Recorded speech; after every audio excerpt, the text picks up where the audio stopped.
19. Captain Griggs couldn't wait for the weekend. His job at Bell Rev Maximum Security Prison meant his weekdays were spent trying to corral the worst of the worst, and there was never any satisfaction in that. But Friday nights and Saturdays and Sundays, those were his to enjoy, and there was nothing better than driving down to the casino, drinking as much 190 proof grain alcohol as he could, and winning at blackjack like the big boss he was. Or maybe winning a little. Anything but losing. Which was exactly what Griggs was doing.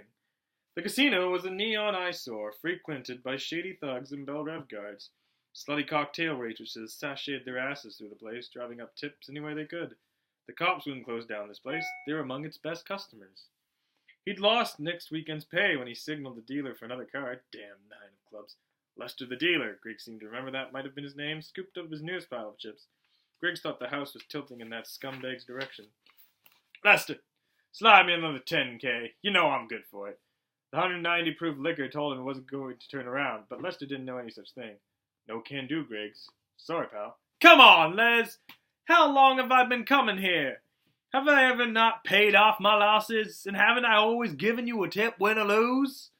Lester didn't say a thing. 2 big, scary bruisers, sporting big fake smiles, swept in and strongly suggested that Griggs accompany them. They squeezed his upper arms until he thought he was going to pass out. Okay, he said. I'll go talk to the big man. He'll tell you I'm good.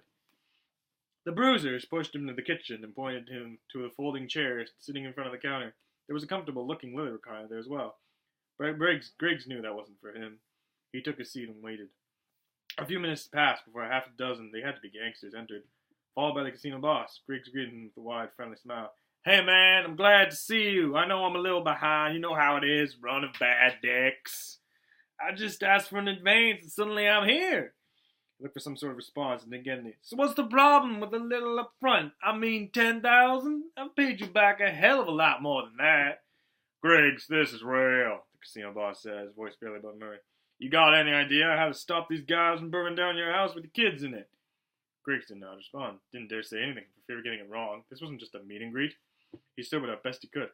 I'm sorry, sir, he apologized. And he meant it. The man leaned back in his leather cushioned recliner.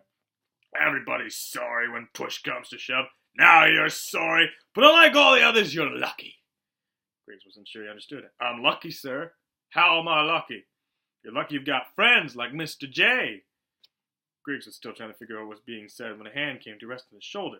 Griggs didn't have to turn around to know who it was. There was a pinky ring with a diamond J on it. That was clue enough. Joker.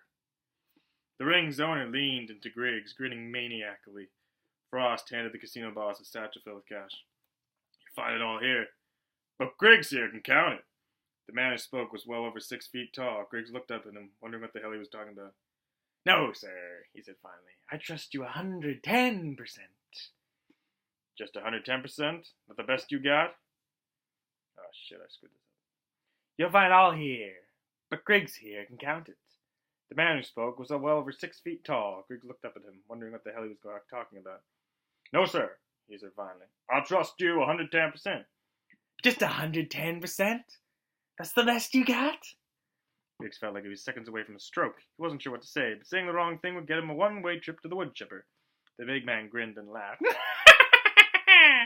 Just playing with you, Griggs. Relax. Joker turned to his aide. Mr. Frost, what have I told you about playing with the help? Next time, just take his heart out and crush it. Got you, boss, Frost said. Joker turned to Griggs and talked to him like Griggs was his new best friend.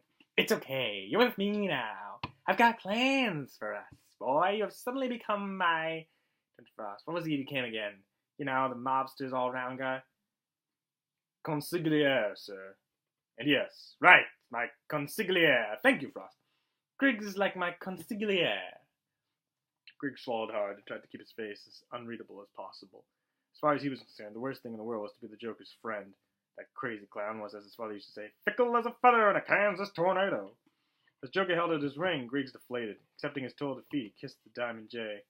Griggs had been sold and bought, and there was nothing you could do about it. I could tell you meant that. You're gonna be my friend. Let me show you my toys. Yeah, you can't. No.